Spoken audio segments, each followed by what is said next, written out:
Salam sejahtera Bapak Ibu, para hamba Tuhan, para aktivis dan juga para pengerja di gereja dan juga khususnya jemaat GCC dimanapun Anda berada. Senang sekali bisa berjumpa kembali dengan Anda semua melalui pengajaran-pengajaran Alkitab yang kami siarkan melalui satu link YouTube kami, yaitu Bible Teaching Ministry. Hari ini kita tetap melanjutkan sesi pembelajaran kita tentang tema yang besar, yaitu Allah Esa. Nah, sebelum kita masuk ke dalam pengajaran kita, terlebih dulu kita akan mendengarkan sebuah lagu pujian penyembahan yang akan dibawakan oleh pencipta lagunya sendiri dengan judul lagu Dalam Kuasa Nama Yesus.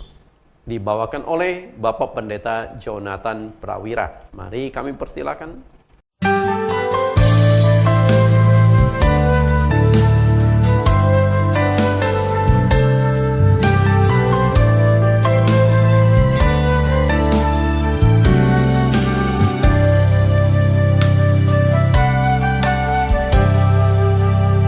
Segala sesuatu yang kulakukan hanya dalam nama-Mu. Sebab tiada nama di bumi di surga yang berkuasa menyelamatkan selain nama-Mu.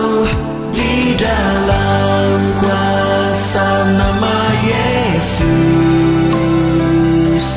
pemulihanku, keajaibanku. Di dalam kuasa nama Yesus, kelimpahanku, kemenanganku percaya.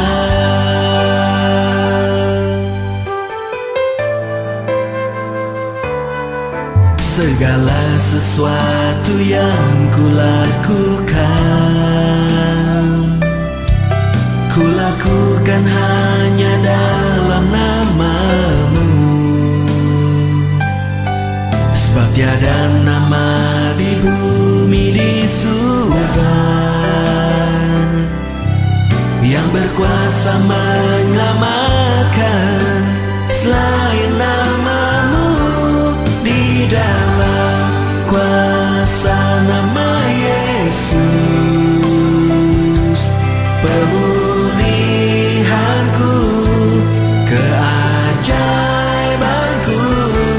Di dalam kuasa nama Yesus, kelimpahanku, kemenanganku percaya.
Bapak Ibu yang saya kasihi, kita sudah mendengarkan pujian penyembahan, sebuah lagu yang mengagungkan, membesarkan, dan memuliakan nama Yesus Kristus. Karena Dialah memang yang layak diagungkan. Kita akan berdoa sebelum kita mendengarkan pengajaran hari ini. Kita mohon Tuhan memimpin, menyertai, dan membukakan pikiran-pikiran kita untuk memahami topik yang satu ini. Mari kita berdoa. Di dalam nama Yesus Kristus, Tuhan dan Juru Selamat kami yang hidup, kami berdoa. Terima kasih Tuhan, Engkau tetap menyertai, memimpin kami. Satu sesi demi satu sesi pelajaran sudah kami ikuti. Sehingga hari ini kami bisa melanjutkan sesi yang kesekian kalinya. Tuhan kiranya memimpin kami, membimbing kami, dan juga menuntun kami, agar kami dapat memahami kebenaran-kebenaran rahasia yang terkandung di dalam firman-Mu, khususnya mengenai kepribadian Allah. Apakah Allah itu jama atau tunggal? Apakah Allah itu lebih dari satu pribadi atau hanya satu pribadi? Inilah satu pergumulan kami supaya kami tidak salah menyembah. Roh Kudus bekerja di dalam hati kami masing-masing, baik sebagai pembicara maupun pendengar dimanapun mereka berada, supaya kami diterangi, kami dicerahkan, dan kami disingkapkan kebenaran-kebenaran tentang Allah yang Esa. Kami siap belajar di dalam nama Yesus Kristus. Amin. Bapak Ibu, hari ini kita lanjutkan pembahasan kita seperti yang saya sudah katakan bahwa Allah Esa dengan tema mengenal pribadi Allah yang Maha Esa. Ini adalah sebuah tema besar, tema panjang. Saya sudah siapkan 25 judul dari keseluruhan tema tersebut. Kita akan lihat dari judul pertama sampai judul yang ke-10. Nah, ini sudah saya kupas. Bagi Bapak Ibu yang belum sempat mengikuti, bisa ikuti kembali, bisa link ke dalam YouTube kami. Lalu judul yang ke-11 sampai judul yang ke-20 juga sudah saya kupas. Oke, kemudian judul 1 sampai judul yang ke-18 juga sudah saya kupas. Nah, judul yang akan kita kupas pada saat ini adalah judul yang ke-19. Yesus adalah Allah yang inkarnasi menjadi manusia. Nah, setelah itu minggu depan kita bahas judul yang ke-20, 21, 23 sampai 25 adalah judul yang terakhir. Dengan judul Bapa adalah satu-satunya Allah Esa. Kita bahas ke sesi yang ke-19 ini dengan judul Yesus Kristus adalah Allah yang inkarnasi menjadi manusia. Kita harus pahami dulu makna atau arti inkarnasi itu apa. Harus membedakan antara inkarnasi dengan reinkarnasi. Nah, kalau reinkarnasi itu adalah perputaran, sebuah ajaran yang ada di dalam agama Buddha, lahir kembali. Berarti sebelum dia lahir kembali ke dunia ini, dia dulu pernah hidup di dunia. Setelah mati, nanti setelah itu dilahirkan kembali dengan manusia yang berbeda. Nah, tapi Yesus Kristus adalah inkarnasi. Dia sudah ada sebelumnya, lalu masuk ke dalam dunia melalui kelahiran dan menjadi juru selamat dunia. Kita akan lihat lebih jauh lagi masalah inkarnasi ini. Siapakah Yesus Kristus itu sesungguhnya? Pemahaman manusia terhadap siapakah Yesus itu sesungguhnya berbeda-beda. Karena itulah Tuhan Yesus pernah mempertanyakan kepada murid-muridnya, bagaimana pandangan mereka, bagaimana pandangan masyarakat terhadap diri Yesus Kristus. Nah, pertanyaan Tuhan Yesus itu berharap agar manusia mengenal Dia itu bukan hanya secara eksternal, tetapi lebih ke internal. Kita lihat apa yang dimaksudkan pengenalan secara eksternal dengan pengenalan secara internal tentang Yesus Kristus itu. Kita lihat Yohanes pasal 14 ayat yang ke-7. Sekiranya kamu mengenal aku, pasti kamu juga mengenal Bapa-Ku. Sekarang ini kamu mengenal Dia dan kamu telah melihat Dia. Pengenalan kepada Yesus Kristus itu merupakan hal yang sangat-sangat penting. Kenapa demikian? Karena pengenalan kepada Yesus Kristus akan menentukan pengenalan kita terhadap Allah Bapa di sorga. Dengan jelas sekali Yesus katakan di Yohanes 14 ayat yang ke-7.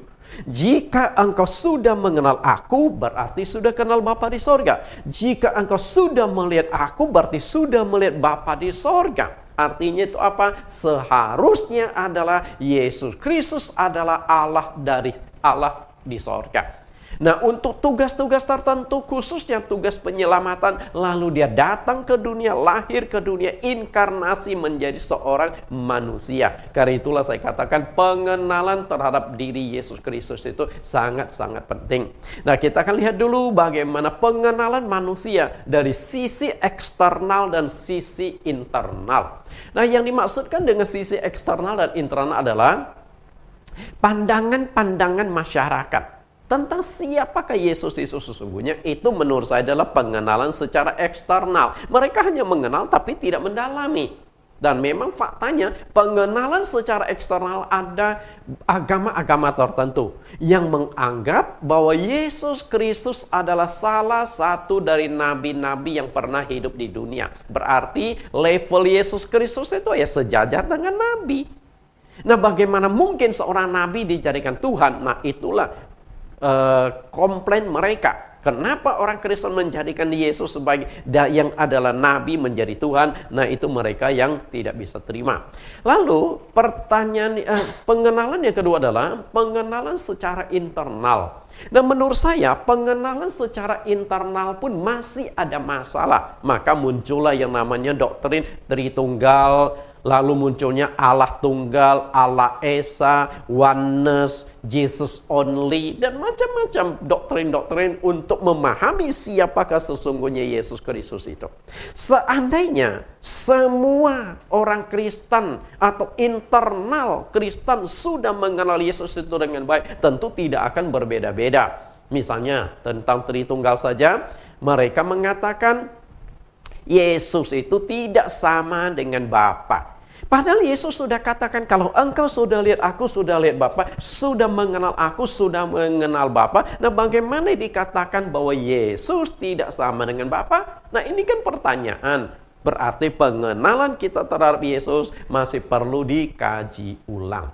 Kita lihat dulu tentang pertanyaan Yesus di Matius pasal 16 ayat 13 sampai ayat yang ke-17. Nah, Yesus ingin tahu bagaimana pengenalan masyarakat dan juga pengenalan internal murid-murid Yesus terhadap Yesus sendiri. Ayat yang ke-13. Setelah Yesus tiba di Kaisarea, di daerah Kaisarea Filipi, ia bertanya kepada murid-muridnya, kata orang, siapakah anak manusia itu? Anak manusia itu adalah sebuah sebutan yang seringkali Yesus pakai untuk menunjuk pada dirinya. Karena dia memang anak manusia, artinya lahir dari rahim seorang manusia biasa. Lalu bagaimana jawaban murid-murid? Karena nggak mungkin Yesus bertanya satu-satu kepada mereka dong. Nah, hanya murid-murid yang turun ke lapangan, yang marketplace, yang tahu. Mungkin mereka sempat ditanya, menurut kalian siapa Yesus? Atau mungkin mereka juga misalnya lagi nongkrong minum kopi, lalu ada orang yang membicarakan tentang Yesus. Karena saat itu Yesus sudah menimbulkan kehebohan dengan melakukan berbagai macam tanda heran, mujizat, pengajaran-pengajaran dia. Pasti menjadi omongan-omongan dari masyarakat yang ada pada saat itu. Bagaimana pandangan masyarakat? Kita lihat. Tuhan Yesus ingin tahu bagaimana pandangan masyarakat. Jawabannya di dalam ayat 14. Jawab mereka, ada yang mengatakan Yohanes Pembaptis.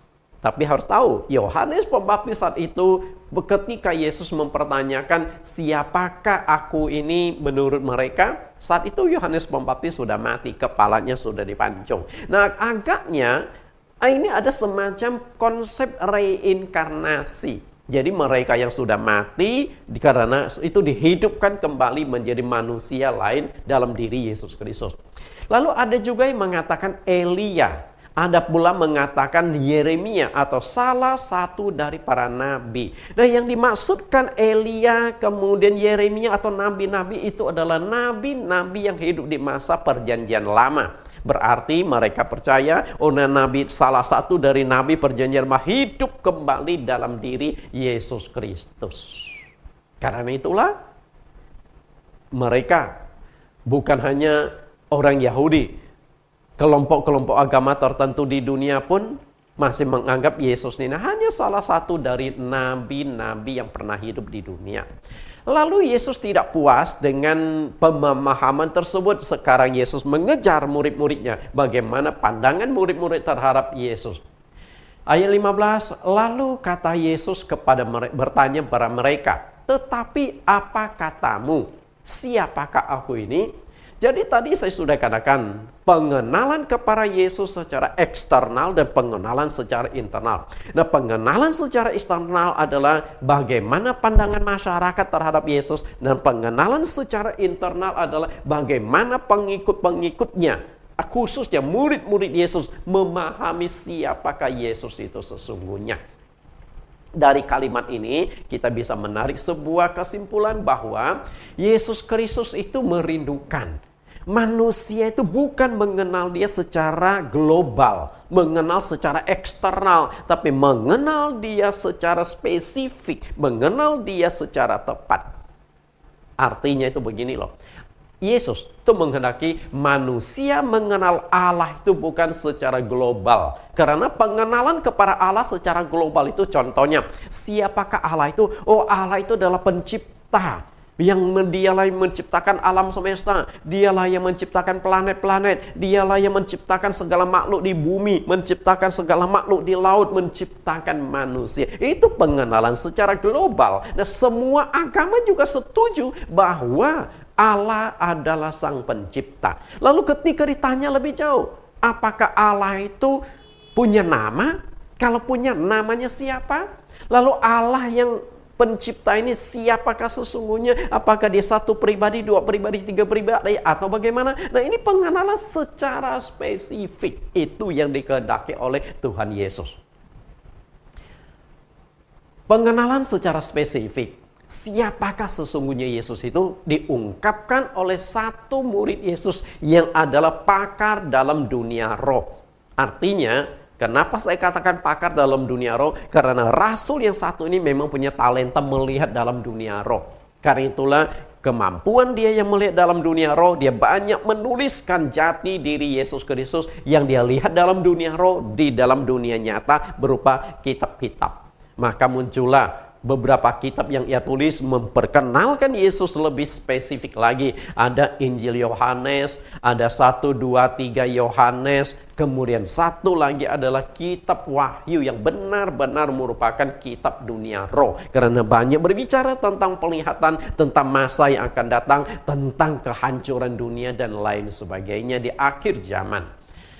Kita lihat Yohanes 1 ayat 1. Inilah Wahyu pasal 1 ayat 1. Inilah wahyu Yesus Kristus yang dikaruniakan Allah kepadanya, supaya ditunjukkannya kepada hamba-hambanya apa yang harus segera terjadi, dan oleh malaikatnya yang diutusnya ia telah menyatakan kepada hambanya Yohanes.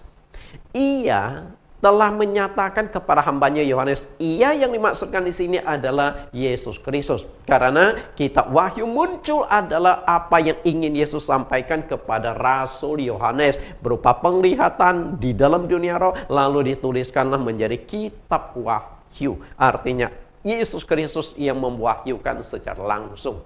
Ayat yang kedua, Yohanes telah bersaksi tentang firman Allah. Nah, kita nanti akan pelajari siapakah firman itu sesungguhnya, dan tentang kesaksian yang diberikan oleh Yesus Kristus, yaitu segala sesuatu yang telah dilihatnya. Berarti kitab Wahyu itu muncul adalah penjelasan Yesus Kristus kepada Rasul Yohanes tentang siapakah jati dirinya, lalu bagaimana suasana dunia akhir zaman sampai dunia ini dimusnahkan dan Allah melakukan penghakiman. Kita lihat lebih jauh bagaimana Yohanes memperkenalkan Yesus secara spesifik. Yohanes 1 ayat yang pertama. Pada mulanya adalah firman, firman itu bersama-sama dengan Allah dan firman itu adalah Allah.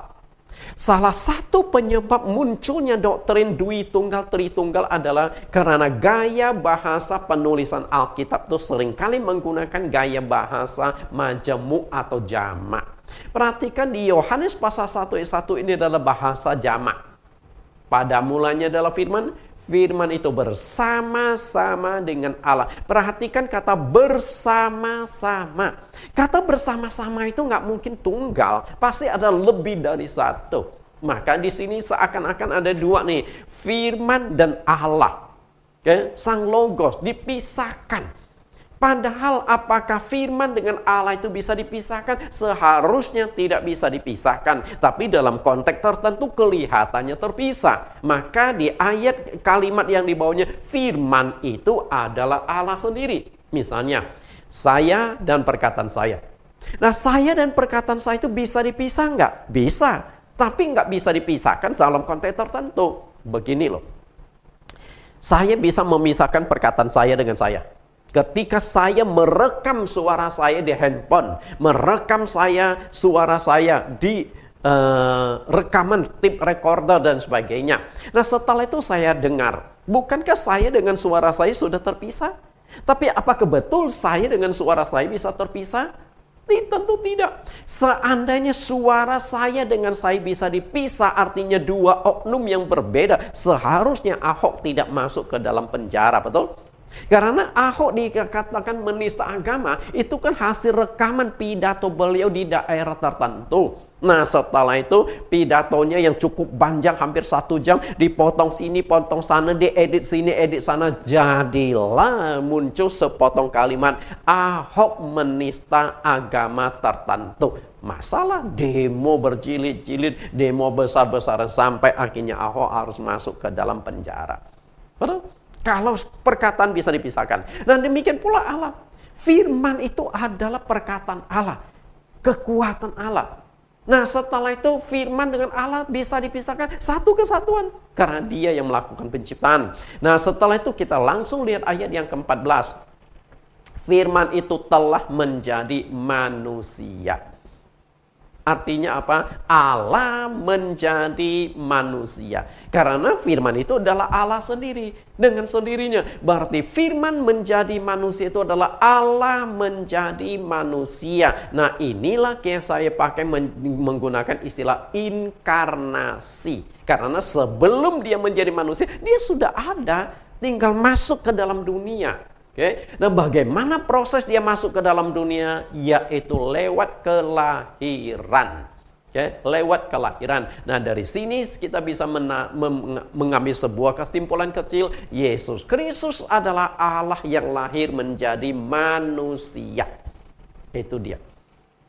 Nah, setelah Allah lahir menjadi manusia, otomatis status keilahian itu harus ditinggalkan. Nggak mungkin Yesus masih mempertahankan status sebagai Allah. Sebelum lahir dia sudah Allah. Nah, setelah lahir dia harus tinggalkan status Allah. Kenapa bisa demikian? Karena yang lahir itu sudah berbentuk daging. Sedangkan Allah itu roh. Dari awal begitu Anda buka kitab suci Anda di Kejadian pasal 1 ayat 1 dan ayat 2 sudah diperkenalkan Allah adalah roh. Sedangkan Yesus itu adalah daging. Maka Yesus disebut anak manusia. Dan dalam keadaan daging ini Yesus nggak bisa disebut Allah. Bayangkan kalau Yesus tetap disebut Allah. Yesus lagi makan, oh Allah lagi makan bakso. Yesus lagi mandi, oh Allah kita lagi di kamar mandi. Ini kan jadi aneh, jadi lucu. Dan Anda harus juga tahu, ketika Yesus hidup di dalam dunia, dia bisa lapar, dia bisa haus, dia bisa lelah. Ketika Yesus lagi tidur, oh Allah lagi istirahat. Ini kan aneh. Betul nggak? Makanya Yesus disebut anak tunggal Bapa atau anak Allah. Nah, anak Allah itu hanya sebuah sebutan, hanya sebuah gelar. Yesus adalah anak. Karena di dalam konteks Tritunggal atau Trinitas itu kan ada Bapa, Anak, dan Roh Kudus. Bapa itu siapa? Anak itu siapa? Roh Kudus itu siapa? Nah, inilah yang harus kita pahami secara spesifik. Karena ketika kita tidak memahami secara spesifik, sehingga muncul seakan-akan 3 pribadi. Pribadi Bapa, pribadi Anak, pribadi Roh Kudus. Padahal tidak demikian. Bapak Ibu yang saya kasih, kita lihat lebih jauh. Sebelum lahir ke dunia, Yesus itu adalah Allah. Karena dialah yang melakukan penciptaan atas dunia ini. Kita lihat kembali di Yohanes tadi. Yohanes pasal 1 ayat yang pertama dan ayat yang ketiga. Pada mulanya adalah firman, firman itu bersama-sama dengan Allah dan firman itu adalah Allah. Lalu ayat yang ketiga, segala sesuatu dijadikan oleh Dia dan tanpa Dia tidak ada sesuatu pun yang telah jadi dari segala yang telah dijadikan. Jadi yang melakukan penciptaan itu adalah Sang Firman. Okay? Firman itu. Nah kemudian Firman itu, Sang Pencipta itu menjadi manusia lewat kelahiran. Nah kalau kita tarik, kalau Anda baca dengan baik-baik satu kalimat demi satu kalimat, satu kata demi satu kata di Yohanes pasal 1 ayat 1 sampai ayat yang ke-18, Anda kalau dibukakan pikirannya, Anda akan tahu Yesus di dalam perjanjian lama dan Yesus di dalam perjanjian baru. Nah, Yesuslah Allah yang melakukan penciptaan itu sendiri. Kalau Anda pahami dengan baik-baik Yohanes pasal 1 itu. Makanya Rasul Yohanes sang pakar dunia roh itulah yang memperkenalkan tentang jati diri Yesus Kristus. Lalu ayat 14, firman itu telah menjadi manusia. Artinya Allah yang melakukan penciptaan dalam konteks tertentu, tugas tertentu, lalu menjadi manusia. Nah yang menjadi manusia itu siapa? Yesus Kristus. Betul? Berarti Yesus adalah Allah Sang Pencipta yang menjadi manusia. Dan ketika Dia datang dan menjadi manusia, Dia mengambil rupa seorang hamba. Bapak Ibu yang saya kasihi, perhatikan kalimat ini. Firman itu telah menjadi manusia. Bagaimana firman itu menjadi manusia? Lewat kelahiran. Bukan kucuk-kucuk tahu-tahu muncul. Nggak ada jati diri sama sekali. Betul? Allah menempuh cara yang alami. Dikandung oleh seorang wanita, seorang perawan. Setelah sekian bulan dikandung sama seperti manusia umumnya. Lalu lahirlah Yesus Kristus. Berarti Yesus adalah Allah yang lahir menjadi manusia. Dan sebenarnya Allah menjadi manusia dan diam di antara kita. Perhatikan, dan diam di antara kita. Sebenarnya kata diam di antara kita itu bermakna Immanuel. Artinya Allah beserta kita. Kita lihat lebih jauh tentang masalah Immanuel ini. Sekitar 2000 tahun yang lalu, Yesus Kristus datang ke dunia ciptaannya. Namun bagaimana reaksi manusia kepada Sang Pencipta? Apakah manusia bisa menerima Yesus Kristus itu Sang Pencipta? Jawabannya adalah di ayat yang ke-10. Ia telah ada di dalam dunia dan dunia dijadikan olehnya, tetapi dunia tidak mengenalnya. Nah, ini kan kalimat yang sangat bagus sekali dijelaskan oleh Rasul Yohanes.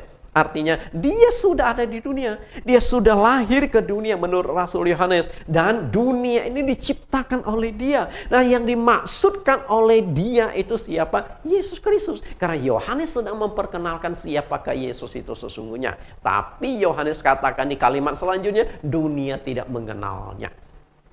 Kalau dunia benar-benar mengenal siapakah Yesus itu sesungguhnya, mereka sudah tinggalkan agama mereka. Percaya Yesus Kristus itu adalah Allah Sang Juru Selamat Tunggal.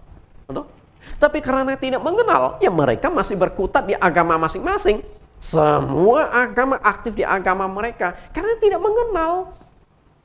Bapak Ibu, untuk mengenal itu tidak mudah. Lalu ayat yang ke-11, ia datang kepada milik kepunyaannya.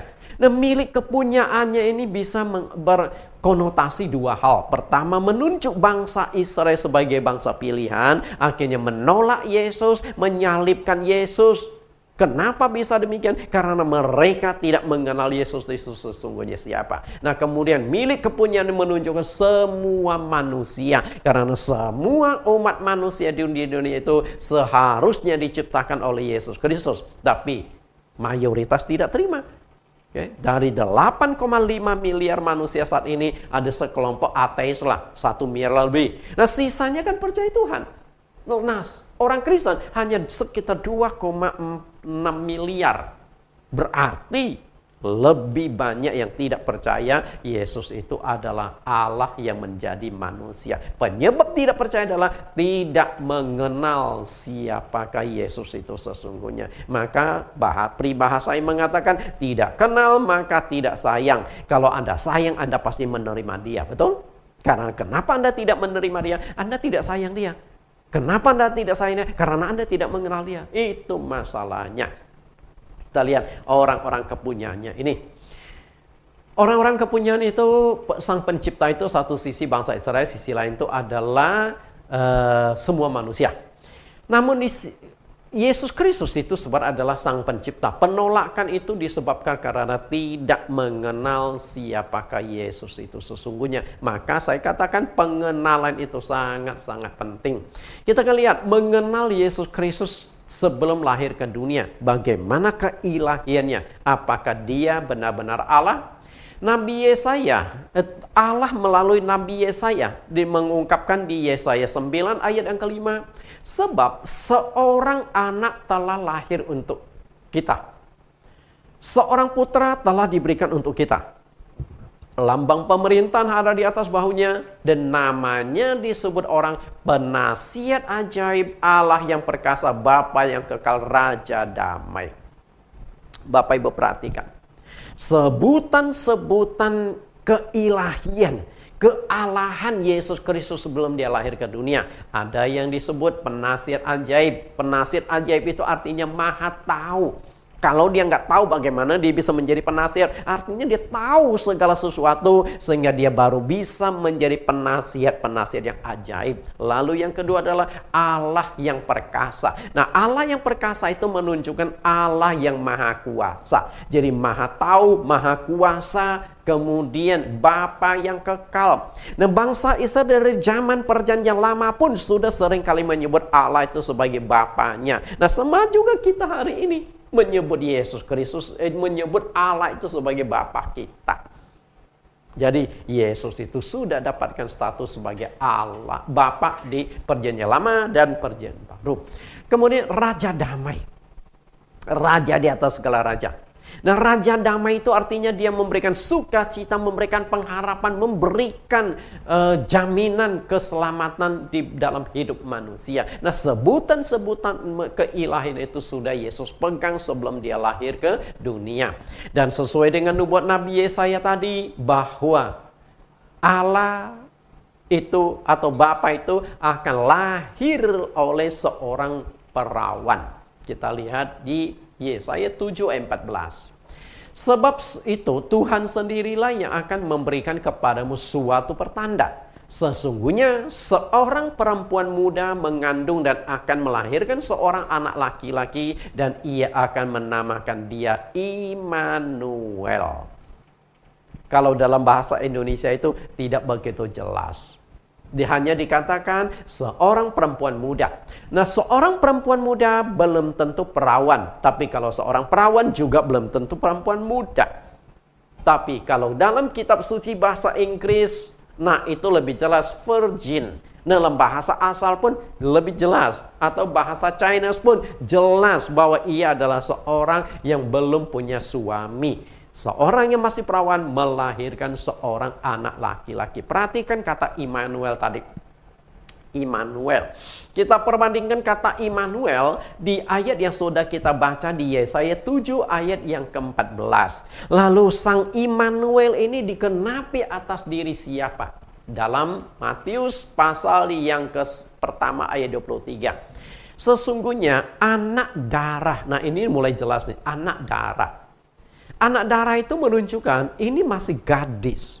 Ya, seorang gadis, seorang perawan akan mengandung dan melahirkan seorang anak laki-laki. Dan jelas sekali bahwa yang akan dilahirkan itu adalah anak laki-laki. Kalau yang dilahirkan anak perempuan berarti kan nubuat tidak tergenapi. Mereka akan menamakan dia Immanuel. Perhatikan kata Immanuel. Dan kata Immanuel artinya adalah Allah menyertai kita. Immanu Elohim. Allah menyertai manusia. Allah hidup di tengah-tengah manusia. Allah lahir di tengah-tengah manusia. Tapi sayang manusia tidak mengenali Yesus siapa. Maka penting sekali tentang Immanuel adalah Allah yang hidup di tengah-tengah masyarakat, tapi sayang sekali masyarakat tidak percaya karena tidak mengenal dia dengan baik. Apa tujuan Allah lahir ke dunia menjadi manusia? Kan tema kita adalah Allah Yesus Kristus adalah Allah inkarnasi menjadi manusia. Nah, apa tujuan Allah lahir menjadi manusia? Tujuan Allah inkarnasi ke dunia? Ada dua tujuan. Kita akan lihat di Matius pasal 1 ayat yang ke-23. Nah, di dalam ayat tersebut dijelaskan oleh penulis kitab Matius ada dua tujuan kenapa Allah harus lahir menjadi manusia. Kita akan lihat ayat ini karena kunci pembahasan kita, ayat inti pembahasan kita, boleh nggak kita baca bersama-sama? Saya mungkin tidak bisa melihat Anda, tapi saya ingin mengajak Anda baca bersama-sama ayat ini. Oke? 1, 2, 3. Matius 1 ayat 21. Ia akan melahirkan anak laki-laki dan engkau akan menamakan dia Yesus. Karena dialah yang akan menyelamatkan umatnya dari dosa mereka. Ini adalah ucapan dari malaikat kepada Yusuf. Karena saat itu Maria sedang mengandung dari Roh Kudus. Maka Yusuf bertanya, karena ketika melihat calon istrinya, maaf kata perutnya semakin maju. Kamu mengandung? Iya. Mengandung dari siapa? Dari Roh Kudus. Yusuf gak bisa terima. Tapi bukan berarti Yusuf ini orang jahat. Enggak. Di dalam Alkitab sangat jelas dikatakan Yusuf adalah seorang yang tulus hatinya. Lalu kalau dia tulus, kenapa dia gak bisa terima Maria sebagai istrinya? Karena Yusuf terlalu menjaga kekudusan. Dia ingin jaga kekudusan dirinya, menjaga kekudusan Maria. Kalau Maria mengandung itu dari laki-laki lain, lalu dia terima Maria sebagai istrinya, maka mereka akan hidup dalam perzinahan. Itu masalahnya. Karena Maria sudah berhubungan badan dengan laki-laki lain duluan. Maka kalau Yusuf terimanya, maka Yusuf merasa ini kasus perzinahan. Maka Yusuf berkata kepada Maria, ya sudahlah, kalau kamu nggak mengaku siapa yang menghamili engkau.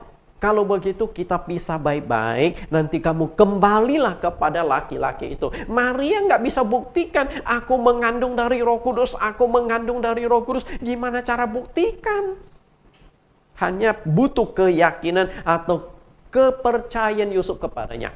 Tapi Yusuf itu terlalu menggunakan logika daripada iman. Karena menurut Yusuf tidak mungkin seseorang bisa hamil atau mengandung kalau tidak tidur dengan laki-laki lain. Itu menurut logikanya Yusuf. Nah, ketika dia pertimbangkan maksud itu menceraikan Maria secara diam-diam, bagaimana caranya? Lalu dia tetap menjaga nama baik Maria. Karena kalau diceraikan secara heboh, nah ini kan kasus terbongkar ini. Oh, Maria bisa dilempar batu sampai mati, dianggap berzina. Untunglah malaikat Tuhan datang kepada Yusuf dalam mimpi. Yusuf, anak Daud, jangan engkau takut mengambil Maria sebagai istrimu, karena yang ada di dalam kandungannya adalah dari Roh Kudus. Lalu di ayat 21 malaikat berkata lagi, iya, Maria akan melahirkan seorang anak laki-laki, nanti namakan dia Yesus. Karena dialah yang akan menyelamatkan umatnya dari dosa mereka. Jadi ada dua tujuan utama, dua tujuan besar di dalam ayat 21 ini. Kenapa Yesus Allah harus lahir menjadi dunia? Nangkap nggak tujuannya? Perhatikan, menamakan dia Yesus. Apa yang Anda lakukan ketika Anda ingin mengenal seseorang? Apa yang pertama kali Anda tanya? Tidak lain, nama orang itu. Betul? Berarti jawaban pertama, agar manusia mengenal Allah yang benar. Kenapa Allah harus lahir ke dunia? Supaya manusia mengenal Allah dengan baik. Lalu yang kedua, menyelamatkan umatnya dari dosa mereka. Tujuan kedua Allah lahir ke dunia adalah menyelesaikan dosa manusia. Menyelamatkan manusia dari dosa. Lalu kenapa Allah yang Maha Kuasa perlu lahir ke dunia menyelesaikan dosa? Ini berkaitan dengan masalah Ibrani 9 ayat yang ke-22. Tanpa penumpahan darah tidak ada pengampunan dosa. Allah itu roh dan Allah tidak punya darah. Nah, bagaimana supaya Allah itu punya darah? Maka Allah harus menjadi manusia. Nah, kita akan kupas dua bagian besar ini. Kenapa Allah harus menjadi manusia? Yang pertama adalah agar manusia mengenal Allah yang benar. Mengenal Allah yang benar, tadi saya sudah katakan tidak mudah karena Allah itu roh. Maka mayoritas penduduk bumi tidak percaya atau tidak mengenal Allah yang benar itu siapa. Kesulitan terbesar bagi manusia untuk mengenal Allah dengan benar adalah karena Allah itu roh. Perhatikan, Allah itu roh. Pertama kali Allah diperkenalkan sebagai roh begitu Anda buka kitab kesuci Anda. Kejadian pasal 1 ayat 1 sampai ayat yang kedua. Roh Allah melayang-layang di atas permukaan air. Jadi Allah itu sudah mulai diperkenalkan sebagai roh. Nah, masalahnya ada roh itu tidak memiliki wujud nyata atau abstrak. Kan nggak bisa kita lihat. Sama seperti angin tidak memiliki wujud yang nyata. Angin itu, hebatnya angin itu tembus. Tapi dia ada. Tembus pandang tapi dia ada. Kita nggak bisa pegang. Tidak bisa melihat. Kemudian tidak bisa ditangkap dengan panca indera manusia. Tidak bisa diraba, tidak bisa dilihat, dan tidak bisa didengar. Dan tidak memiliki awal dan akhir. Dengan kata lain, dia alfa dan omega. Segala sesuatu ada awal dan akhir. Ada sebab akibat. Tidak ada satupun yang tidak ada awal dan akhir. Suatu ketika seorang guru sekolah minggu mengajar anak-anak tentang penciptaan. Lalu guru ini bertanya kepada seorang anak, kamu berada di dunia, lahir ke dunia karena siapa? Dengan spontan anak itu jawab, saya lahir ke dunia karena mama papa saya. Lalu guru ini kejar lagi, mama papa kamu lahir ke dunia karena siapa? Karena kakek nenek saya. Lalu kakek nenek kamu lahir ke dunia karena siapa? Nah, dia mulai bingung jawab, kakek nenek, kakek nenek. Ya, dia kejar lagi, kakek nenek kamu ada di dunia karena siapa? Kakek nenek, kakek nenek, kakek nenek. Ujungnya seharian bisa kakek nenek, kakek nenek, kakek nenek. Pasti ada ujung-ujungnya ketemu sumbernya. Adam dan Hawa. Artinya semua manusia ada di dunia dari Adam dan Hawa. Artinya kan ada awal dan ada awalnya, asal usulnya. Lalu Allah bagaimana? Nah, setelah dijelaskan, lalu salah satu anak itu iseng-iseng nanya, Pak Guru, kalau semua manusia ada awalnya, ada nenek moyangnya, lalu nenek moyang Tuhan Allah itu siapa? Guru mau jawab apa? Kalau guru mengatakan, oh ada dengan sendirinya, itu kan bahasa yang agak teologis yang sulit ditangkap. Nah, akhirnya gurunya cukup cerdik. Lalu dia copot cincin kawinnya, lalu serahkan ke anak itu, ditanya, kamu coba cari ujung dari cincin ini ada di mana? Nah, anak itu yang dapat cincin, dia bolak-balik, lihat kiri kanan, dia berkata nggak punya ujung.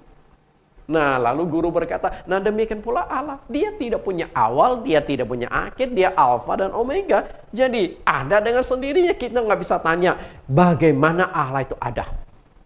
Otak kita terlalu kecil untuk menganalisa, untuk memahami Allah itu dari mana, bagaimana terbentuknya Allah. Hanya bisa kita imani dia adalah Allah, dia adalah roh. Akibatnya banyak manusia aktif menyembah tetapi tidak mengenal Allah yang mereka sembah. Tuhan Yesus katakan di Yohanes pasal 4 ayat 22, kamu menyembah apa yang tidak kamu kenal. Kami menyembah apa yang kami kenal sebab keselamatan datang dari bangsa Yahudi. Apa yang dikatakan oleh Yesus itu adalah satu fakta, dan fakta ini berlaku sampai hari ini. Kamu menyembah apa yang tidak kamu kenal. Kan sayang sekali menyembah tapi tidak mengenal. Nah, kenapa tidak bisa mengenal? Karena Allah itu roh. Dan Allah mengendaki ketika manusia menyembah itu menyembah dalam roh dan kebenaran. Arti menyembah dalam roh adalah komunikasi kita dengan Allah secara roh. Nggak bisa secara verbal, nggak bisa WhatsApp, nggak bisa telepon, nggak bisa tulis surat kepada Allah. Hanya bisa komunikasi dengan roh.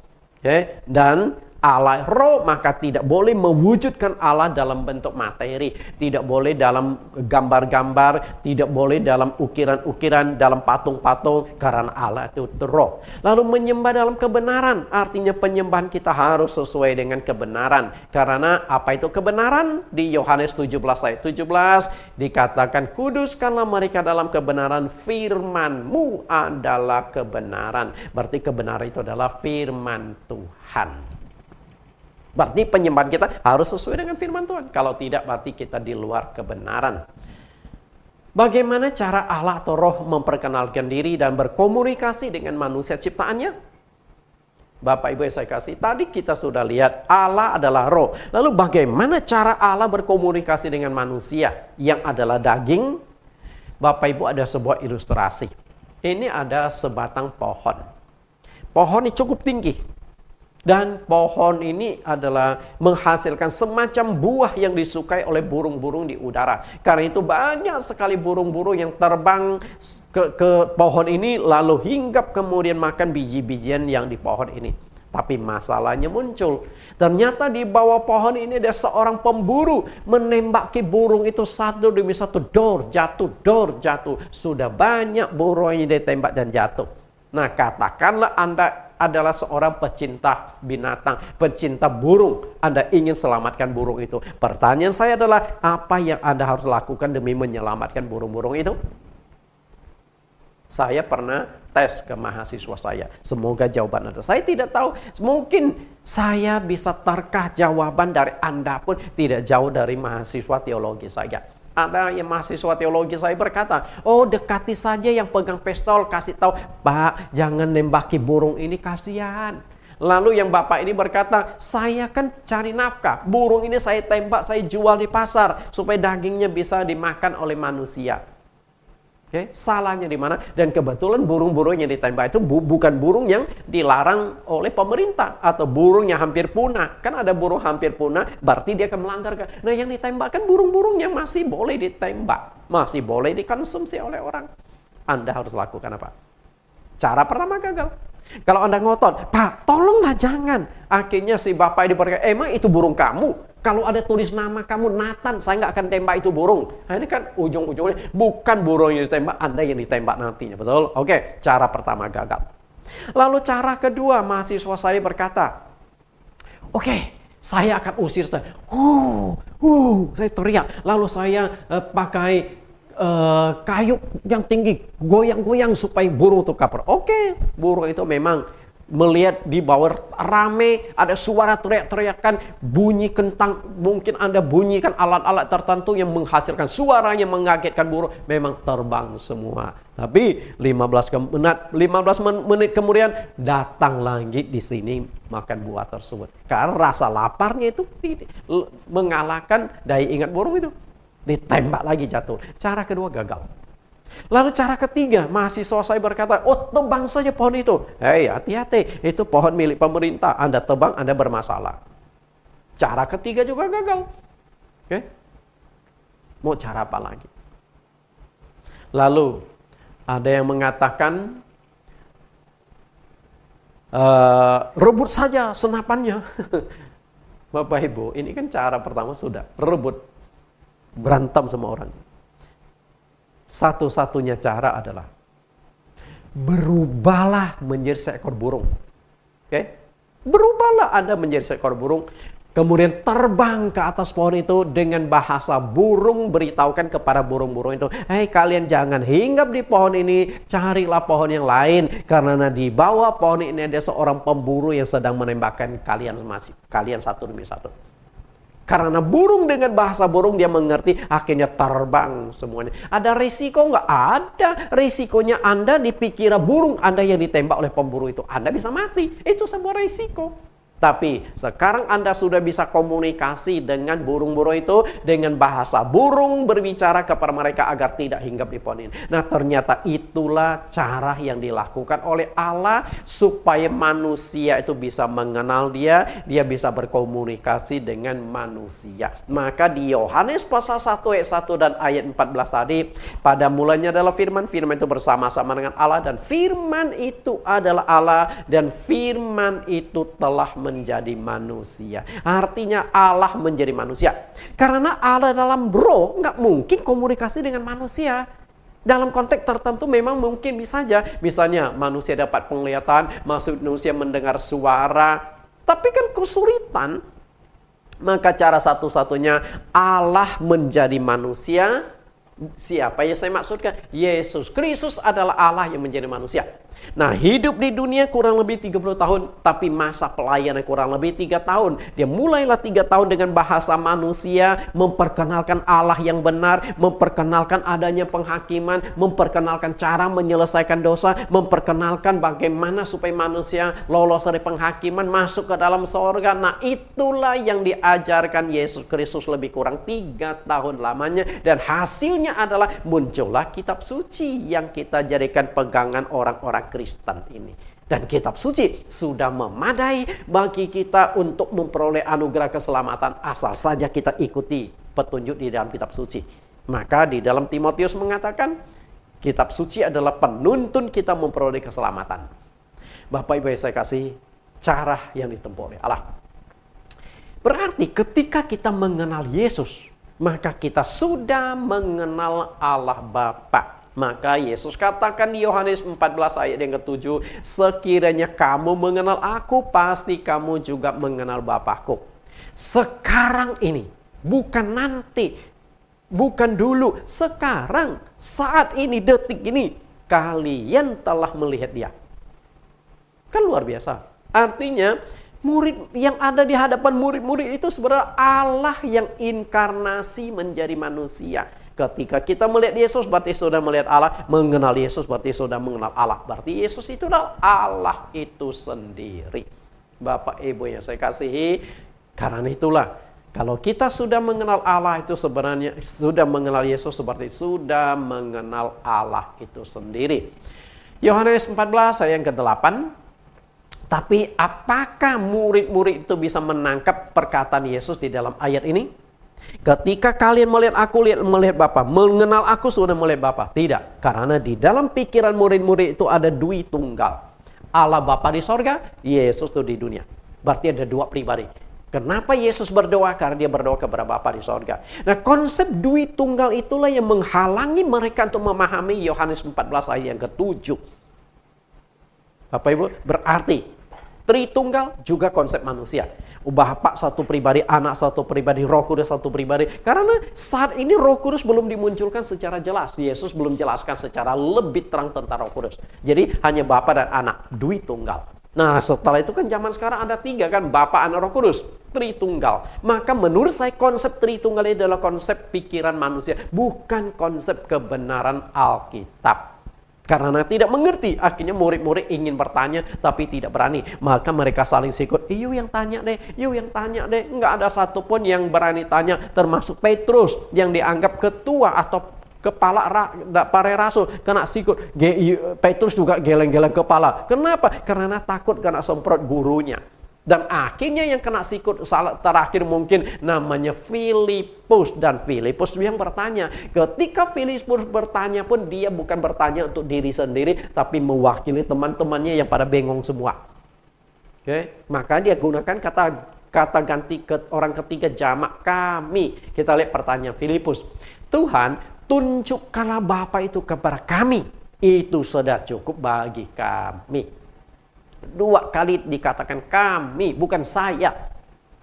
Maksud Filipus adalah hadirkan Bapa di sorga itu di samping mereka. Karena Yesus mereka sudah kenal hampir 3 tahun, tapi Bapa mereka belum pernah kenal, Bapa mereka belum pernah melihat. Padahal di ayat yang ke-7 mereka, Yesus sudah katakan, kalau sudah lihat aku, sudah melihat Bapa, sudah kenal aku, sudah kenal Bapa. Tetap nggak ngerti, kenapa? Karena konsep dui tunggal Bapa dan Anak, 2 pribadi yang berbeda dan terpisah itu sudah ada di dalam, tertanam di dalam otak mereka. Itulah yang disebut konsep dui tunggal.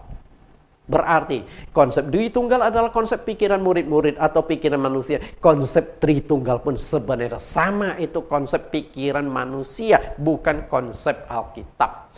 Bahkan kata tritunggal saja nggak ada di Alkitab ya. Yohanes 14 ayat ke-9 kata Yesus kepadanya, telah sekian lama aku bersama-sama kamu Filipus, namun engkau tidak mengenal aku. Barang siapa telah melihat aku, ia telah melihat Bapa. Bagaimana engkau berkata, tunjukkan Bapa itu kepada kami. Dan akhirnya betul, murid yang satu ini kena semprot Tuhan Yesus. Filipus, you ini kelewatan ya. 3 tahun siang malam aku bersama-sama kamu, tapi kamu tidak mengenal aku ini siapa. Lalu Yesus ulangi, barang siapa telah melihat aku, berarti telah melihat Bapa di sorga. Bapak Ibu yang saya kasihi, Sehingga Yesus tegur, kenapa engkau masih minta tunjukkan Bapa itu kepada kami? Mungkinkah Yesus hadirkan Bapa di sorga di sampingnya? Nggak mungkin. Karena Yesus dengan Bapa itu orangnya sama. Dan Yesus katakan lebih jauh di ayat yang ke-10. Tidak percaya ke engkau bahwa aku di dalam Bapa, Bapa di dalam aku. Perhatikan, aku di dalam Bapa, Bapa di dalam aku. Itu satu pribadi yang tidak terpisahkan. Maka jangan coba kita memisahkan. Bapa tidak sama dengan anak. Bapa itu sama dengan anak. Sehingga konsep doktrin Tritunggal yang segitiga itu, Bapa, Anak, Roh Kudus selalu di tengah-tengah Allah. Itu konsep yang keliru. Bapa sama dengan anak. Karena aku dan dalam Bapa, Bapa di dalam aku. Nggak boleh dipisah. Ketika Anda coba memisahkan Yesus dengan Bapa, Anda itu sudah salah menafsirkan Alkitab. Tidak terpisahkan. Kenapa demikian? Karena Yesus dengan Bapa adalah sama orangnya. Maka Yesus katakan lebih jauh, Yohanes 10:30, aku dan Bapa adalah satu, bukan dua. Jadi Allah Maha Esa, bukan Dwi Tunggal, bukan Tritunggal, hanya satu. Matius 1:21. Jadi kita sudah ketemu, kita lihat melahirkan anak laki-laki. Melahirkan anak laki-laki. Apakah Anda pernah berpikir selain menembus dosa manusia, untuk apa Yesus datang dan lahir ke dunia? Pernah berpikir nggak? Selain menembus dosa manusia. 1 Yohanes 5 ayat 20. Akan tetapi kita tahu bahwa anak Allah telah datang dan telah mengaruniakan pengertian kepada kita supaya kita mengenal yang benar. Dan kita ada di dalam yang benar, di dalam anaknya Yesus Kristus. Dia adalah Allah yang benar dan hidup yang kekal. Bapak Ibu yang saya kasih, jelas ya, tujuan Yesus lahir ke dunia, datang ke dunia adalah memperkenalkan Allah yang benar. Berarti kalau kita ingin mengenal Allah yang benar, mutlak harus melihat melalui Yesus Kristus. Karena tanpa melalui Yesus Kristus kita nggak akan bisa mengenal Allah yang benar. Kita coba lihat kembali di Yohanes pasal 14. Tadi saya sudah kupas ayat 7 sampai ayat yang ke-10. Kita coba tarik ke ayat yang ke-6-nya. Yesus berkata, akulah jalan kebenaran dan hidup. Tidak seorang pun datang kepada Bapa kalau tidak melalui aku. Artinya, kalau tidak melalui Yesus Kristus, tidak ada satupun manusia di dunia yang bisa mengenal siapakah Allah itu sesungguhnya, siapakah Bapa itu sesungguhnya. Tidak akan bisa mengenal. Tapi hanya melalui Yesus Kristuslah kita bisa mengenal siapakah Allah itu sesungguhnya. Dan Yesus Kristus adalah Allah yang benar, hidup yang kekal. Kemudian mengenal Allah lebih jauh, kita lihat menamakan dia Yesus. Ketika Anda ingin mengenal seseorang, hal pertama yang Anda akan tanyakan kepada orang yang baru itu apa? Saya yakin kita setuju bahwa yang akan kita tanyakan adalah nama orang itu. Misalnya kita kenal, siapa nama bapak, siapa nama ibu. Karena kalau kita nggak mengenal nama dia, hari ini kita ketemu, lalu 2 hari kemudian kita ketemu lagi. Kebetulan dia ada di sekelompok orang, lalu kita ada di jarak jauh. Kita mau panggil orang yang baru kita kenal 2 hari itu gimana? Oi.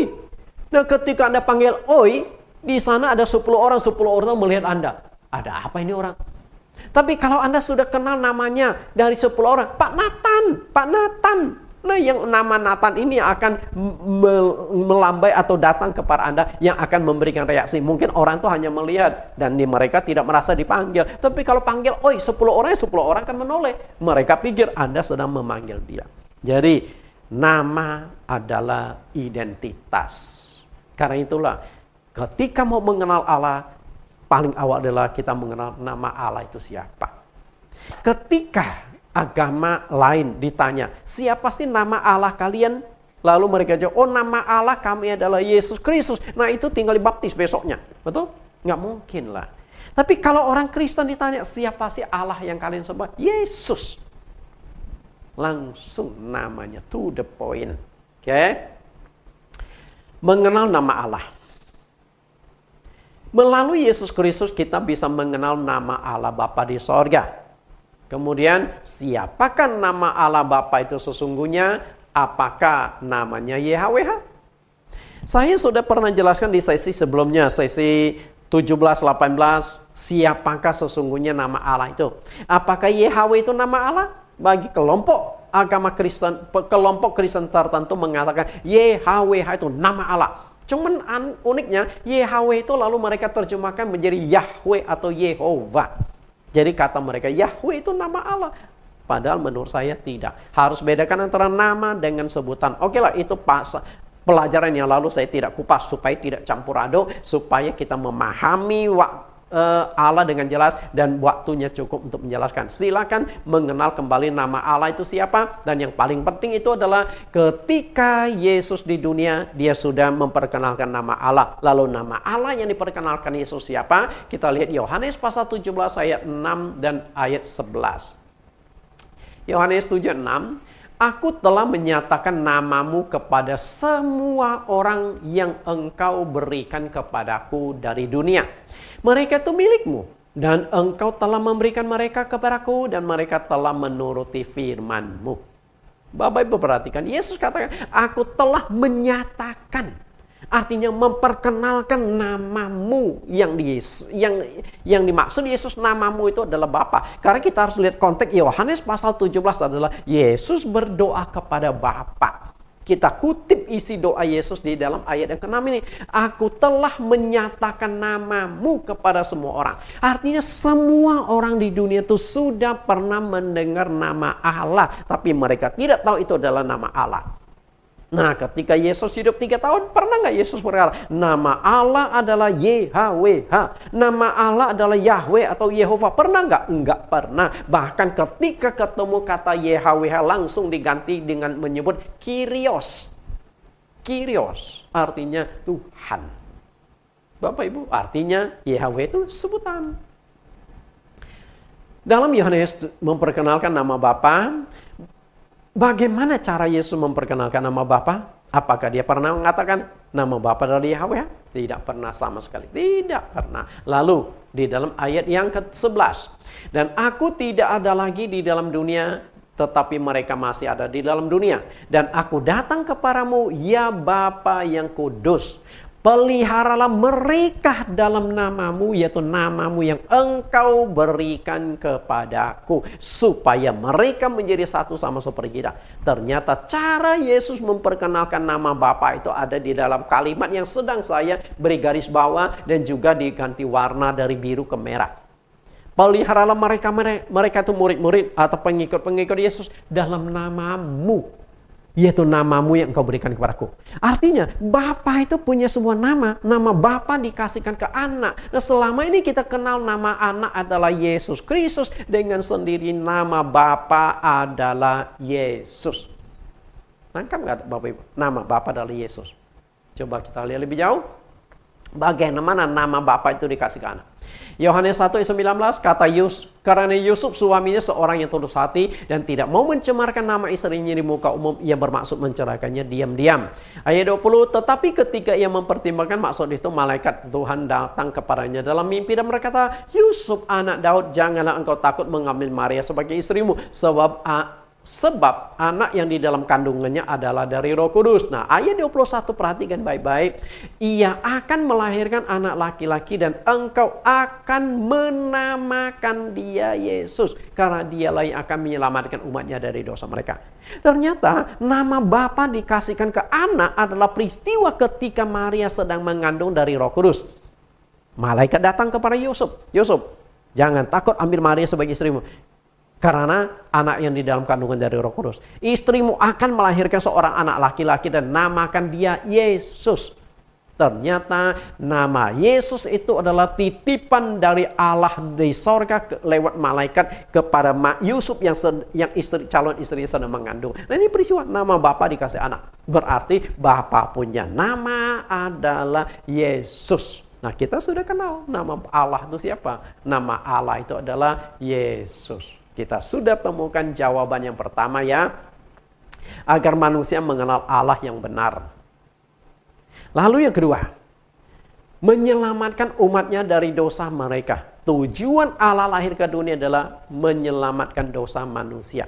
Kenapa harus menyelamatkan manusia harus lahir ke dunia? Bukankah Allah itu maha kuasa? Tinggal dia berkata, dosamu sudah diampuni, dosa kalian sudah diampuni, dosa bangsa ini sudah diampuni. Kan tinggal ngomong.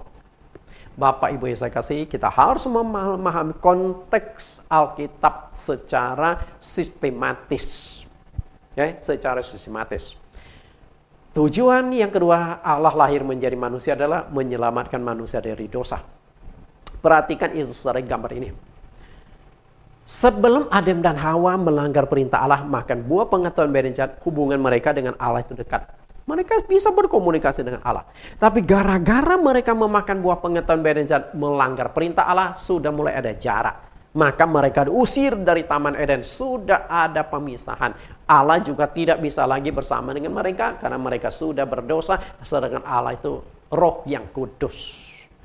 Nah, jarak atau pemisah ini harus dijembatani, harus penghubung. Nah, siapakah penghubung antara manusia dengan Allah untuk menyelesaikan dosa? Karena dosa itu jadi pemisah. Maka Yesaya 59 ayat 1 sampai yang ketiga, bukan tangan Allah kurang panjang menyelamatkan, bukan telinganya kurang tajam untuk mendengar, tetapi yang merupakan pemisah antara kamu dengan Allahmu ialah segala dosamu. Jadi dosa adalah pemisah antara manusia dengan Allah. Nah, Allah ingin Yesus Kristus ingin menyatukan kembali antara manusia dengan Allah. Maka dirinya lah sebagai pengantara. Tujuan kedua kelahiran Yesus Kristus atau Allah inkarnasi menjadi manusia adalah menyelamatkan manusia dari dosa. Lihat kembali Matius 1 ayat 21, menyelamatkan umatnya dari dosa mereka. Itu tujuan yang kedua. Mengapa demi untuk menyelamatkan manusia dari dosa, Allah dalam diri Yesus Kristus harus menjadi manusia. Kenapa harus demikian? Bukankah Allah itu maha kuasa? Kan dia tinggal ngomong, dosamu sudah diampuni. Kan selesai. Kenapa harus menjadi manusia? Jawabannya adalah, dalam penebusan dosa dibutuhkan darah. Dibutuhkan darah. Ibrani 9 ayat 22. Dan hampir segala sesuatu disucikan menurut hukum Taurat dengan darah. Dan tanpa penumpahan darah tidak ada pengampunan. Bapak Ibu perhatikan kalimat yang saya buat ganti warna dan garis bawah. Tanpa penumpahan darah tidak ada pengampunan. Artinya pengampunan baru bisa terjadi jika ada darah yang ditumpahkan. Karena itulah darah itu menjadi media penyelesaian dosa. Maka ketika Adam dan Hawa jatuh dalam dosa, pertama kali Allah sudah mulai memperkenalkan darah. Tapi tidak ada kata darah di dalam Kejadian pasal 3. Tapi mengandung darah. Jadi Kejadian pasal 3 menceritakan Adam dan Hawa jatuh dalam dosa. Nah, di saat itulah Allah sudah mulai memperkenalkan darah secara simbolis. Maka Kejadian pasal 3 tidak ada kata darah, tapi ada kandungan darah. Kandungannya di mana? Lihat ayat yang ke-21. Kejadian 3:21. Dan Tuhan Allah membuat pakaian dari kulit binatang untuk manusia dan untuk istrinya itu, lalu mengenakannya kepada mereka. Di ayat ini tidak ada kata darah, tapi mengandung darah. Nah, itulah penafsiran Alkitab. Ada simbol-simbol tertentu harus kita selidiki. Perhatikan kata kulit binatang. Setelah Adam dan Hawa jatuh dalam dosa, mereka sadar mereka telanjang dan malu, lalu menyemat daun arah menutupi aurat mereka. Dan cara itu Tuhan tidak setuju. Maka Tuhan ganti pakaian kulit. Nah, di sini kita harus memahami Allah itu bekerja dalam secara nature, natural. Sama seperti Yesus lahir ke dunia, dikandung 9 bulan, natural. Berarti mendapatkan pakaian kulit juga kita harus lihat dari natural. Artinya harus ada hewannya yang dipotong, dibunuh. Dan ketika hewan dibunuh untuk dapatkan kulitnya, maka darah itu sudah mulai ditumpahkan. Jelas kan? Pertama kali manusia jatuh dalam dosa, darah itu sudah mulai diperkenalkan. Kemudian masuklah zaman Taurat Musa. Ketika zaman Taurat itulah darah itu tetap dipakai untuk menyelesaikan dosa-dosa manusia. Maka muncullah berbagai macam korban yang dicatatkan di Imamat pasal 1 sampai pasal 7. Ada korban bakaran, korban sajian, korban keselamatan, korban penghapus dosa, korban penebus salah. Nah, macam-macam korban itu karena jenis dosa kan beda-beda. Ada dosa pribadi, dosa keluarga, dosa suku tertentu, dosa seluruh umat Israel. Menyelesaikan. Tapi semua itu masih tetap mengandalkan darah binatang. Jadi ada burung merpati, ada burung terkukur, ada kambing, ada domba atau lembu, ada sapi yang dikorbankan, macam-macam. Bapak Ibu yang saya kasih, menggunakan darah binatang. Pertanyaannya adalah, apakah darah hewan masih relevan dipakai di zaman Perjanjian Baru? Bapak Ibu, bukan masalah relevan atau tidak. Masalahnya pertama, terlalu mahal. Berapa sih harga seekor kambing? Di Indonesia kan lebih banyak kambingnya daripada domba ya. Terserahlah mau kambing domba. Berapa harganya? Berapa Bapak Ibu? 2 juta sampai 3 juta. Oke lah, kita ambil tengahnya 2,5 juta. Nah, 2,5 juta seekor hewan. Kalau 1 bulan Anda berbuat dosa 10 kali 20,5 juta, 25 juta Anda harus korbankan tembus dosa. Sementara honor Anda hanya 10 juta, masih utang 15 juta. Sanggup hidup Anda? Terlalu mahal untuk menebus dosa. Mau makan daging ayam tiap hari aja berat, apalagi seekor hewan kambing atau domba dibakar menjadi abu, terlalu mahal. Sayang, lebih baik dagingnya itu dikasih ke orang miskin, masih bisa makan mereka. Lalu yang kedua, sangat merepotkan. Ketika mempersembahkan korban, hewan itu dipotong bagian-bagiannya menurut Taurat Musa. Lalu harus didirikan mezbah, lalu api dinyalakan, dibakar. Bukan berarti begitu api dinyalakan di atas mezbah, Anda bisa ke kantor lagi bekerja. Sore baru datang. Enggak, Anda harus tunggu di sana sampai selesai dibakar. Lalu abunya dioleskan ke bagian badan tertentu, menunjukkan Anda sudah ditebus hewan ini sudah mewakili Anda untuk menyelesaikan dosa Anda. Jadi paling tidak 1 hari untuk menebus dosa. 10 kali berbuat dosa, 10 ekor hewan dikorbankan 25 juta, dan 10 hari Anda tidak masuk ke kantor, besoknya Anda datang dengan wajah berseri-seri karena merasa dosamu sudah ditebus. Lalu bos bertanya, "Hei, dari mana saja kalian 10 hari nggak kerja? Kamu 10 hari nggak kerja?" Lalu Anda berkata, "Ya bos, saya sedang menebus dosa saya 10 hari karena 10 kali saya berbuat dosa." Lalu bos berkata, "Jadi dosamu sudah bersih ya?" "Sudah bos. Saya makanya merasa ringan, merasa longgar." Lalu bos berkata, "Oke, mulai besok kamu tebus saja dosamu. Nggak usah ke kantor lagi." Anda dipecat. Sanggup hidup? Maka terbentuklah agama yang eksklusif. Hanya orang tertentu yang bisa ikut. Karena itulah harus ada darah yang menggantikan darah hewan ini. Lalu masalahnya darah siapa? Karena untuk menggantikan darah hewan di sini atau darah binatang diperlukan syarat-syarat. Pertama adalah tidak boleh ada cacat. Tidak boleh ada cacat. Tidak ada boleh dosa. Sedangkan semua manusia punya noda dan dosa. Darah siapa yang bisa dipakai untuk menebus dosa? Bapak Ibu yang saya kasih, ketika berbicara tentang dosa ada 2 macam dosa.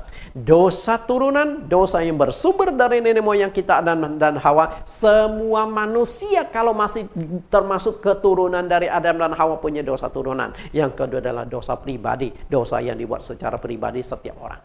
Nah, semua nabi, rasul, tokoh agama, pendiri agama punya 2 macam dosa ini. Karena semua manusia tanpa kecuali lahir ke dunia hasil hubungan fisik antara ayah dan ibunya. Jadi dosa turunan. Setelah itu dia hidup di dunia sekian puluh tahun, tetap pasti ada dosa pribadi. Apalagi kalau mereka menikah. Kalau dalam pernikahan itu pasti pernah konflik sama suami istri. Itu sudah dosa. Siapa yang bebas dari dosa? Nah, satu-satunya yang bebas dari dosa itu adalah Allah sendiri. Tidak ada satupun nabi, rasul, tokoh agama, pendiri agama yang bebas dari dosa turunan dan dosa pribadi. Satu-satunya yang tidak bebas dari dosa adalah Allah. Nah, persoalannya muncul. Allah itu roh. Yang namanya roh itu tidak punya darah dan daging. Nah, bagaimana supaya Allah itu punya roh yang roh itu memiliki darah dan daging? Bagaimana supaya Allah adalah roh yang punya darah dan daging? Maka satu-satunya yang ditempuh Allah adalah lewat kelahiran. Berarti Yesus Kristus yang lahir ke dunia adalah Allah yang lahir menjadi manusia. Berarti Yesus Kristus tidak punya dosa. Dosa turunan. Yesus lahir bukan benih Yusuf dan Maria. Maria hanya dipinjam rahimnya, dilahirkan. Karena Maria mengandung dari Roh Kudus. Kalau Maria mengandung dari benih Yusuf, Yesus nggak bisa jadi juru selamat, tidak bisa menyelesaikan dosa. Nah, kemudian sepanjang hidupnya di dunia, Yesus tidak pernah melakukan kesalahan. Yesus pernah menantang para pemimpin agama Yahudi di Yohanes pasal 8. Siapa dari kalian yang membuktikan aku berdosa? Silakan. Di mana dosaku? Di mana kesalahanku? Selama 33 tahun hidup di dunia, kita tidak menemukan cacat celah pada Yesus Kristus. Dialah manusia sempurna. Dia adalah Allah yang sempurna, Allah yang maha kudus. Karena itulah satu-satunya yang layak menggantikan darah binatang itu adalah darah Yesus Kristus. Karena Yesus adalah anak domba Allah. Ibrani 9:13-14. Sebab jika darah domba jantan dan darah lembu jantan dan percikan abu lembu muda menguduskan mereka yang najis sehingga mereka disucikan secara lahiriah, betapa lebihnya darah Kristus yang oleh roh yang kekal telah mempersembahkan dirinya sendiri kepada Allah sebagai persembahan yang tak bercacat akan menyucikan hati nurani mereka dari perbuatan-perbuatan yang sia-sia supaya kita dapat beribadah kepada Allah yang hidup. Yesus Kristus punya darah sudah menggantikan darah hewan. Nah, di dalam Kejadian pasal 3 ketika Adam dan Hawa jatuh dalam dosa, Allah bukan hanya memperkenalkan darah berupa pakaian kulit, tapi bayangan salib juga sudah dimunculkan. Jadi, bagaimana supaya bisa mendapatkan darah untuk menyelesaikan dosa? Di dalam Kejadian pasal 3 bayangan salib sudah muncul. Jadi darah muncul, salib juga muncul. Bagaimana munculnya salib? Kita lihat Kejadian pasal 3 ayat yang ke-15.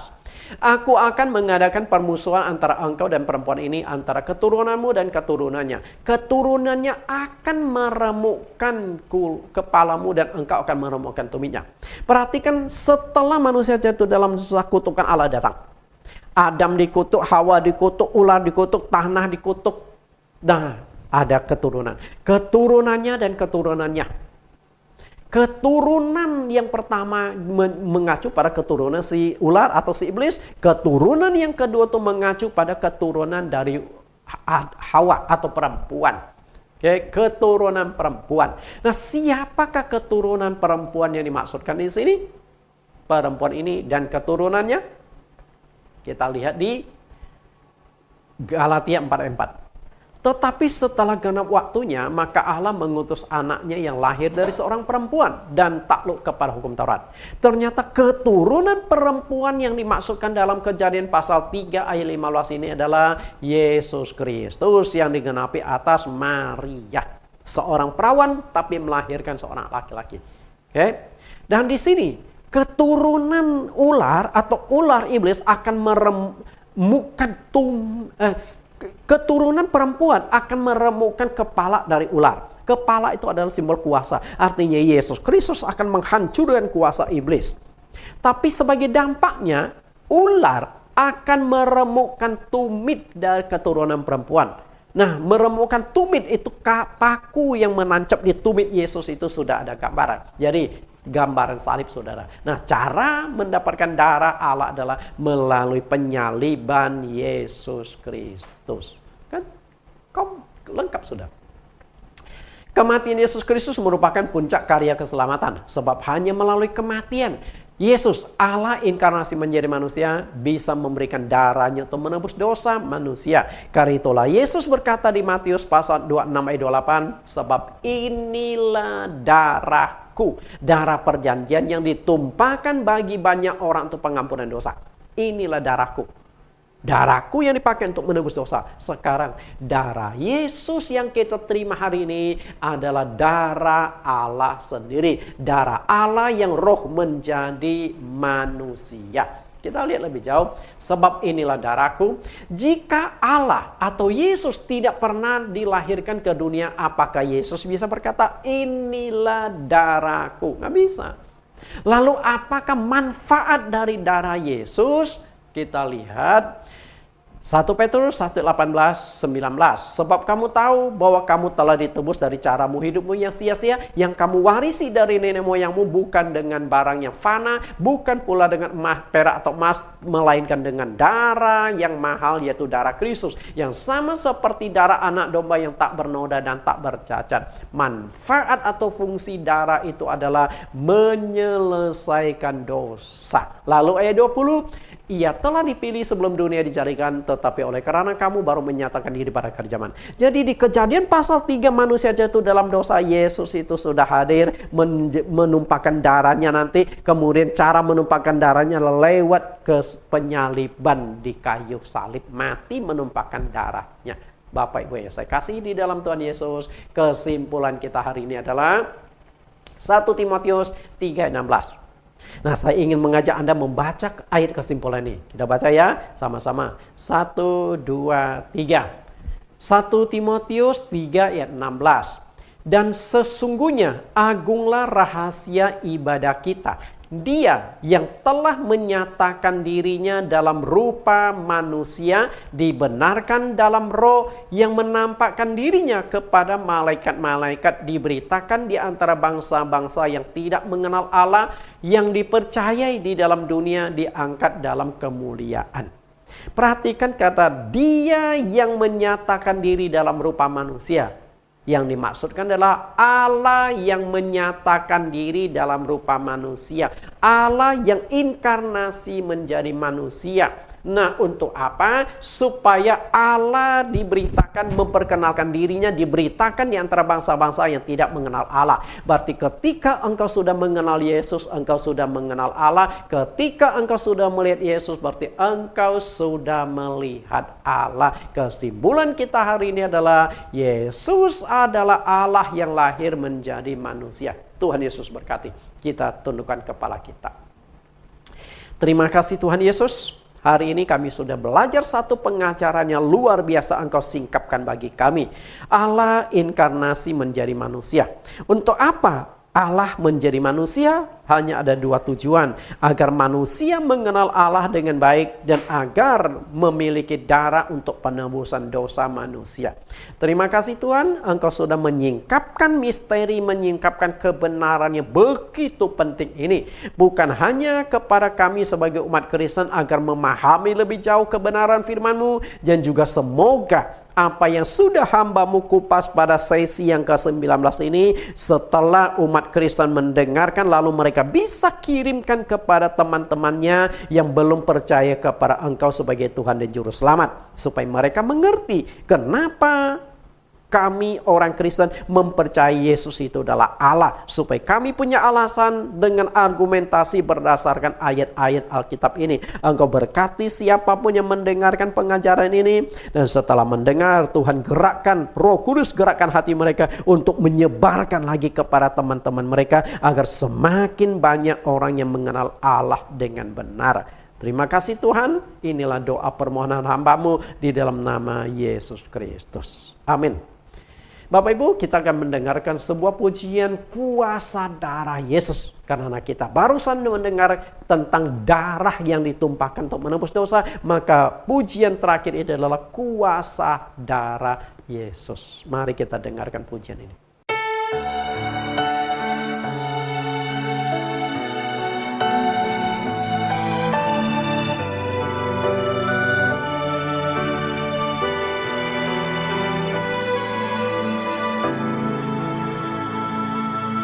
Darah-Mu telah tercurah,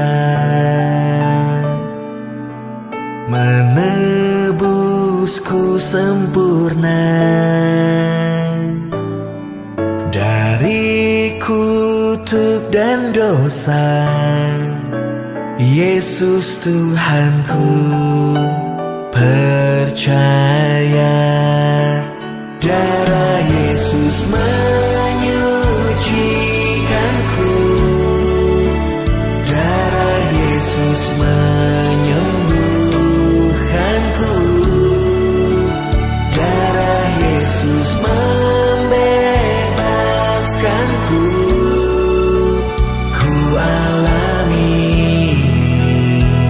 ada kuasa dalam darah-Mu.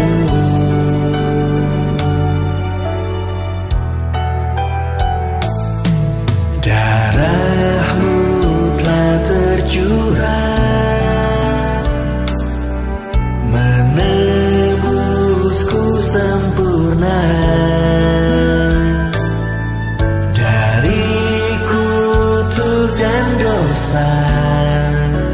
Yesus Tuhanku, percaya darah Yesus menyucikanku, darah Yesus menyembuhkanku, darah Yesus membebaskanku. Ku alami ada kuasa dalam darah-Mu.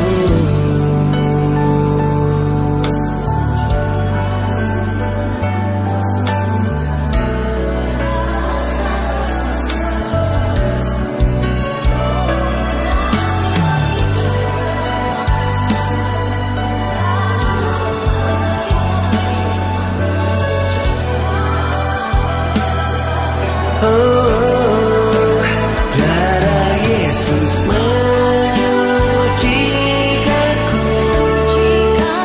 darah Yesus menyembuhkanku, darah Yesus membebaskanku. Ku alami ada kuasa dalam darah-Mu. Darah Yesus membebaskanku. Ku alami ada kuasa dalam darah-Mu. Yesus, ada kuasa dalam darah-Mu.